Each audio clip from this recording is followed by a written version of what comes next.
The Pac-12 Track and Field Championships return to Eugene, the new Hayward Field, the site of the action, and it's always better when you can celebrate together. The men and women of Oregon coming out victorious over the weekend. A clean sweep for the Oregon Ducks. But there were plenty of terrific performances across the board. Let's start in the 10,000. Abby Nichols of Colorado, a rain-soaked Friday evening. Couldn't slow her down, crosses the line, and 32-27-25.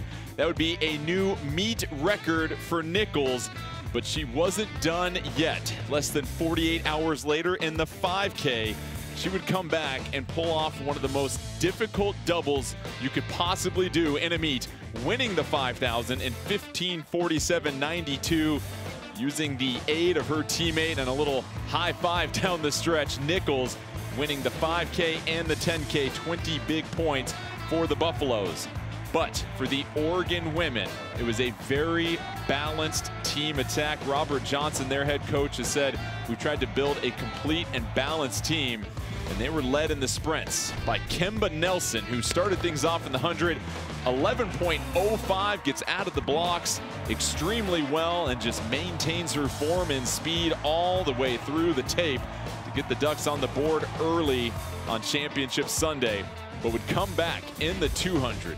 Nelson really starting to become one of the premier sprinters for this Oregon program and doing something that we haven't seen a Duck sprinter do in a long time, and that's double up in the 1 and the 2 as the Oregon women will start to separate from the rest of the field. Nelson crossing the line at 22.74 as part of her double in both these sprint events. And as we take a look at the final team scores, it's the Oregon women winning their first title since 2017.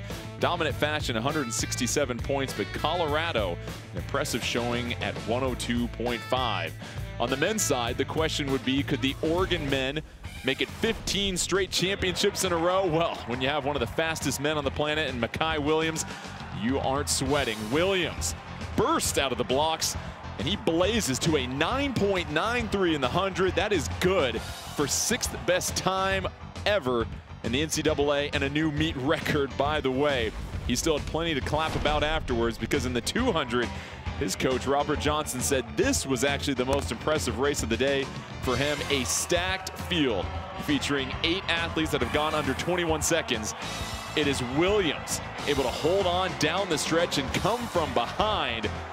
And he finishes in 20.05, bettering his personal best by nearly 0.3 of a second. And the Oregon men, again, no issues. They make it 15 championships in a row, but Washington gets 2nd place after finishing 3rd last year. So a rival looming soon in the Pacific Northwest. But a beautiful Sunday afternoon at the new Hayward Field as we crown champions on both sides. The Oregon Ducks getting a chance to take a group victory lap. And Robert Johnson said, as much as he enjoyed the 15th win in a row for the men, it was getting the women back on the podium that mattered the most. A lot of these athletes will be back here at Hayward Field for the NCAA championships, but it was the perfect site for a busy weekend of championship action as we conclude the 2022 Pac-12 Track and Field Championships.